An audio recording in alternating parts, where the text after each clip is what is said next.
Patriots use the draft to develop young players who are to eventually replace veterans on the roster as the latter group of players become too old or expensive to keep around.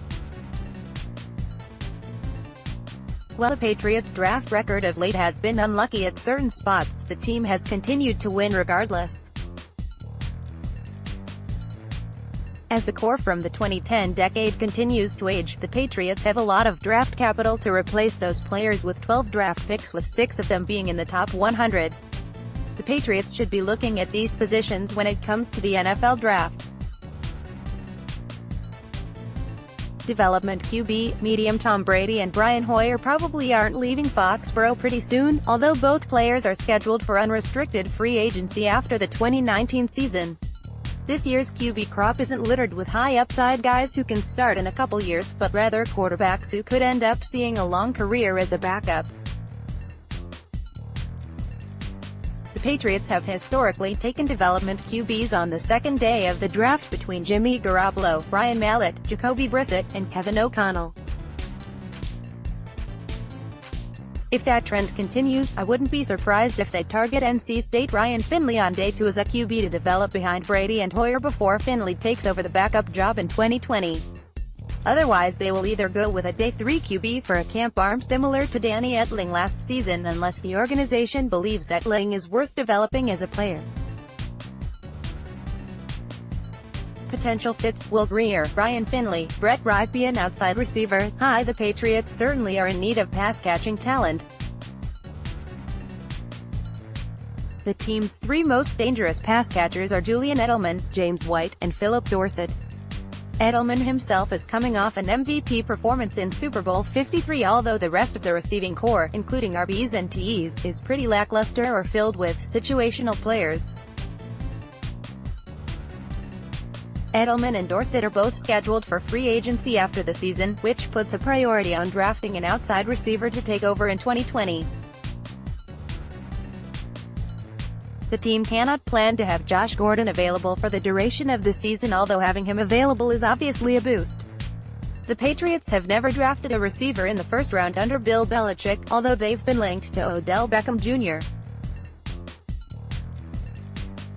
and Calvin Ridley in previous draft classes, as well as being linked to A.J. Brown, a likely first-round pick in this year's draft class.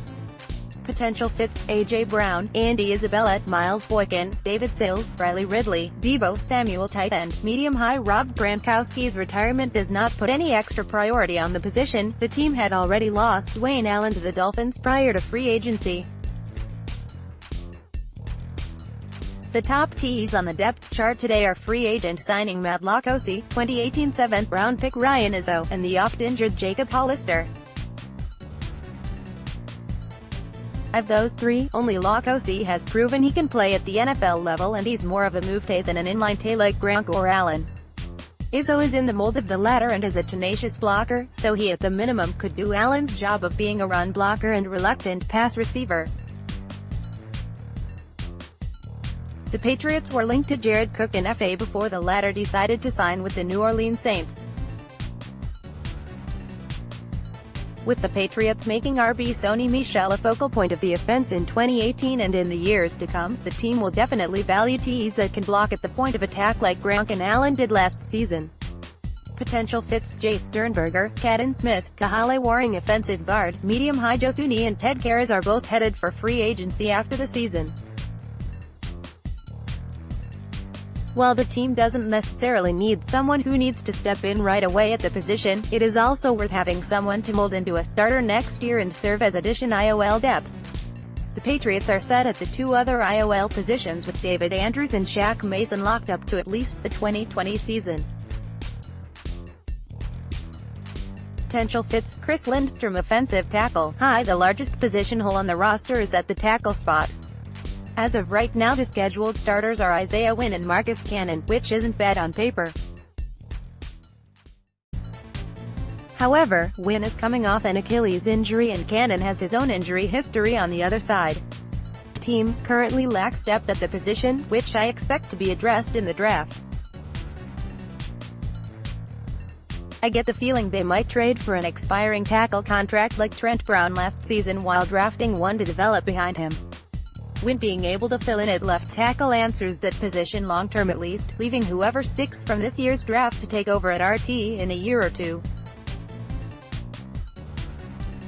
Potential fits: Caleb McGarry, Max Sharping, Andre Dilliard. Interior defensive line, medium-high. The team saw some turnover at the position, with Malcolm Brown gone and Mike Pennell replacing him. The team has a 3-deep rotation at the position between solid veteran starter Lawrence Guy, Pennell, and Adam Butler, who is utilized more on obvious passing downs as a rusher. The team controls all 3 players for 2 more seasons, although Butler will hit restricted free agency after the season, so the priority isn't too high. In a draft that's pretty deep in front 7 talent, the Patriots may elect to wait until day 2 to address the position because a likely starter talent will be there. The Patriots typically like size at the DT position, with Guy at 320 and Pennell at 330 pounds respectively. Potential fits: Christian Wilkins, Dexter Lawrence, Renell Wren. Edge rusher, medium-high. The Patriots' edge rusher position is in similar shape to their interior defensive line depth. They have 3 capable contributors at the position, with Michael Bennett, John Simon, and Dietrich Wise Jr., with the team having control for 2 more seasons on all 3 players. Bennett is still productive in his 30s, but is now 34 years old, while Wise and Simon have been mostly part-time players in their careers. In 2 seasons, Derek Rivers has contributed virtually nothing to the team, although it should be interesting to see how he improves now that he will go through an off-season that doesn't involve draft prep or rehabbing from a major injury. Regardless of how well Rivers progresses, having a young and moldable pass rusher certainly helps the team in the short and long term. Possible fits: Ben Banogu, Montez Sweat, Josh Allen, Justin Hollins. Safety, medium-high. Devin McCourty and Patrick Chung will be 32 this season, necessitating that the team start looking for a potential successor while both players are still playing at a high level. Ideally, they find a successor who can come close to replicating McCourty's skill set as a leader, eraser of mistakes, covering the deep parts of the field, as well as a threat to return interceptions for touchdowns. The team has struck out in the draft at the safety position the last 2 times they were looking for Chung's replacement, with Tavon Wilson and Jordan Richards not developing a name before catching on with someone else. The Patriots don't necessarily need someone to be able to play this year, but contribute in the kicking game and eventually take over when McCourty and Chung become too old. Potential fits: Will Harris, Marvell Tell, Amani Hooker.